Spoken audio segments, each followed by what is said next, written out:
Graça e paz, meus queridos irmãos.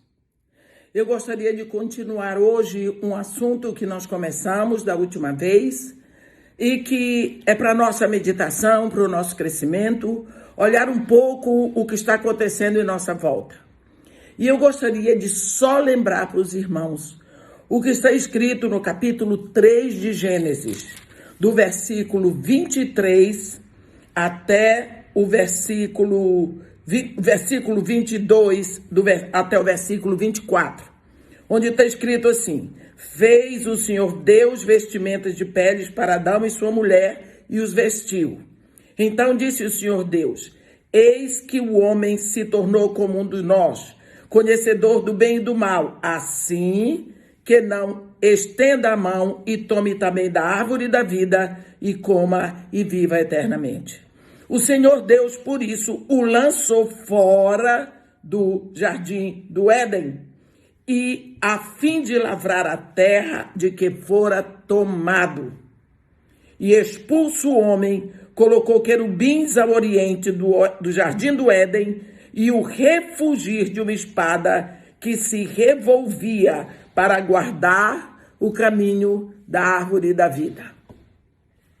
Todas as vezes que nós paramos para pensar um pouco na realidade do mundo em que vivemos, nós percebemos que parece que está tudo envenenado. Está tudo destinado à destruição, ou por doença, ou por morte, tudo. Não apenas os animais, a humanidade toda, os vegetais, tudo está destinado à própria terra. Você vê aí a questão de terremotos e todas as situações de degeneração da criação de Deus. E nós ficamos pensando, por que isso tudo está acontecendo? A resposta está aqui em Gênesis, no capítulo 24. E expulso o homem, colocou querubins ao leste do Éden e uma espada flamejante que se movia em todas as direções para guardar o caminho da árvore da vida. O que significa? O homem ficou separado. Agora, não apenas de Deus, separado do Éden, foi expulso do jardim. Agora o homem vai começar uma vida com todas as maldições que ele recebe pela desobediência. Nós vemos que agora é um outro lugar. Ele saiu do Éden, ele é expulso do Éden e vai começar uma vida como se ele tivesse sido exportado, como se ele tivesse imigrado. E nós vemos que Deus põe o homem para o leste, porque eles desobedeceram, eles foram expulsos, eles deram a declaração de independência, nós não queremos mais depender de Deus. A maldição é pronunciada como colheita sobre toda a criação. Adão, por tua causa, amaldiçoada é toda a terra. Tudo aquilo que está na terra, homens, animais, vegetais, tudo. Mas Deus não os abandonou. A atitude deles foi uma declaração de independência, como eu disse, mas eles foram criados para depender intimamente de Deus, porque eles foram feitos, porque o homem foi feito à imagem e semelhança de Deus. O julgamento vem, mas é o julgamento de um Deus justo, mas misericordioso, que gosta de perdoar. Lá em Romanos 8, versículo 22 a 25, nós lemos o apóstolo Paulo nos dizer que em consequência do pecado de Adão, toda a criação está gemendo e suportando angústias. Toda a criação. Quando nós pensamos criação, pensamos nas montanhas. Não, tudo o que Deus criou. Mas também ele continua dizendo que aqueles que têm as primícias do Espírito, que somos nós, os filhos de Deus, também estão gemendo no íntimo. Então, a criação toda geme pela maldição do pecado. Mas nós que temos as primícias do Espírito também estamos gemendo. Mas isso significa que há um gemido no coração de todo filho de Deus. Nós estamos sofrendo com tudo que vemos acontecer em nossa volta. Nos perguntamos por quê?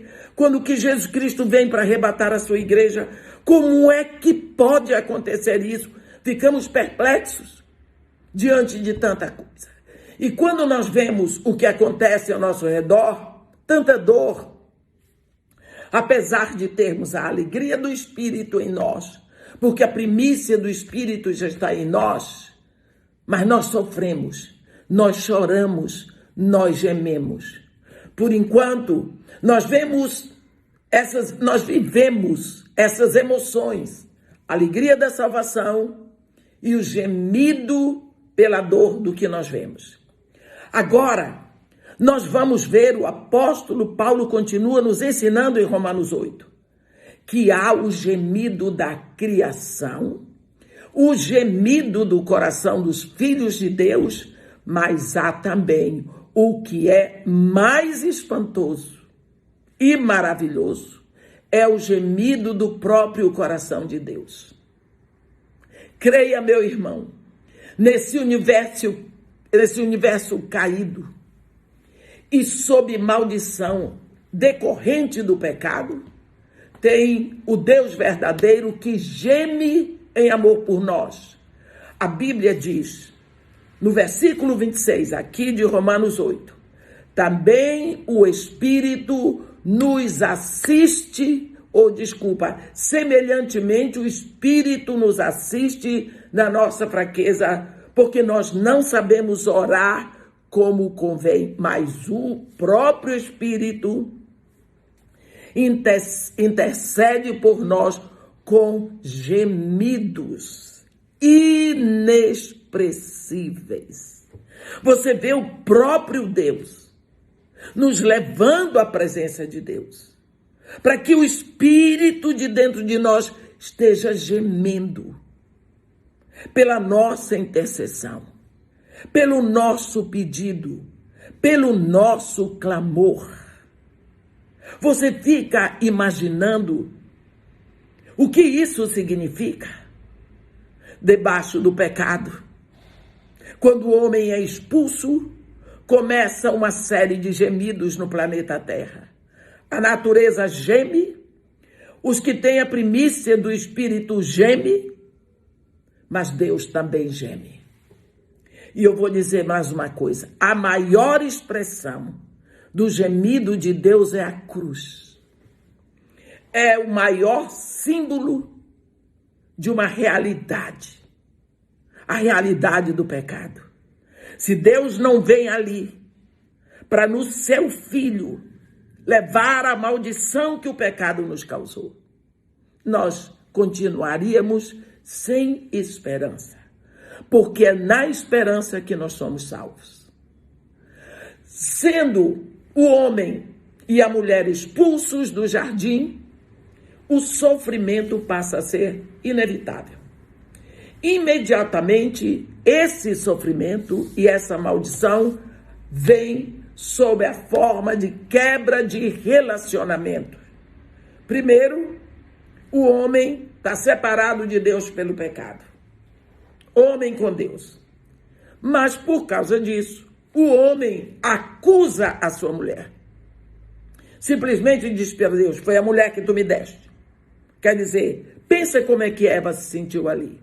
A separação, a mulher não se sente mais protegida, a esposa se sente mais vulnerável. Ela é acusada, ela é descoberta, ela é desprotegida. E, em seguida, vem a quebra de relações pacíficas entre homens. Os dois homens, Caim e Abel. Caim mata Abel. Então, nós vemos que a Bíblia diz que Caim e Abel eram irmãos. Então vai haver uma quebra de relacionamento entre irmãos. Uma das maiores dores decorrentes do pecado é a quebra de relacionamento. E isso eu não falo com quebra de relacionamento de inimigos. Eu falo sobre quebra de relacionamentos entre amigos. Porque a quebra de relacionamentos entre amigos é que dói. Você vê um exemplo no Salmo de Davi, quando Davi diz no Salmo 55, no versículo 12, ele diz assim: com efeito, não é inimigo que me afronta, se fosse, eu o suportaria. Nem é o que me odeia quem se exalta contra mim. Pois dele eu me esconderia, mas és tu, homem meu igual, meu companheiro e meu íntimo amigo. Juntos andávamos, juntos nos entretínhamos e íamos com a multidão à casa de Deus. Então, o grande problema, a grande dor do nosso coração tem sido as traições, porque inimigo não trai. Dele você espera sempre o pior, mas é do amigo que você não espera. O amigo está perto de você, ele pode desferir um golpe certeiro. E aí dói, porque atinge direto o seu coração. Existe todo o movimento e todo o envolvimento emocional. Esse é o grande fardo que todos devemos suportar neste mundo caído, aqui do lado leste do Éden. As nossas emoções, os nossos relacionamentos com os mais queridos serão sempre estremecidos aqui do lado leste do Éden.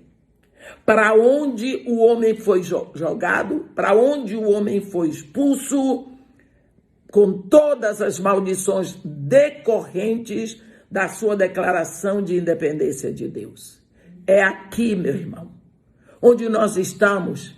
Nós precisamos ver que se nós temos dificuldade no nosso relacionamento com Deus, a consequência é a dificuldade em todos os outros relacionamentos, porque nós não estamos vivendo no Éden. Toda a descendência de Adão vai sofrer a consequência do primeiro pecado. Deus não nos fez para vivermos separados dele. E no momento em que você cria uma máquina para estar conectada na eletricidade, ela vai funcionar movida pela eletricidade. No momento em que você desconecta, ela não vai funcionar. Ela ainda é uma máquina. Ela ainda tem ali todos os componentes, mas a conexão, aonde ela está conectada, ela só foi feita para um tipo de conexão. Ela só foi fabricada para se mover por um tipo de conexão. Assim foi o homem. Deus criou o homem para ele. Ele diz: façamos agora o homem à nossa imagem e semelhança. E no momento em que essa imagem e semelhança de Deus fica deformada, distorcida pelo pecado, então a consequência vem, a dor, o sofrimento, as quebras de relacionamentos, agonias, mas no nosso coração existe uma saudade, existe uma busca, existe uma sede.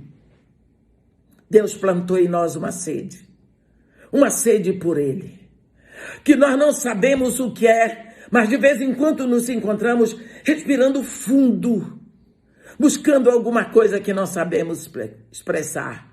Saudade de Deus. E Ele vai suprir essa saudade em Cristo. Quando Jesus diz: quem tiver sede, venha a mim e beba. Ele vai enviar esse poço de água viva para nós. Deus nos abençoe. Continue deixando o Espírito gemer de dentro de você. Se aproxime cada vez mais e vamos meditar sobre a nossa condição e por que vemos tanto sofrimento. Um grande beijo para você.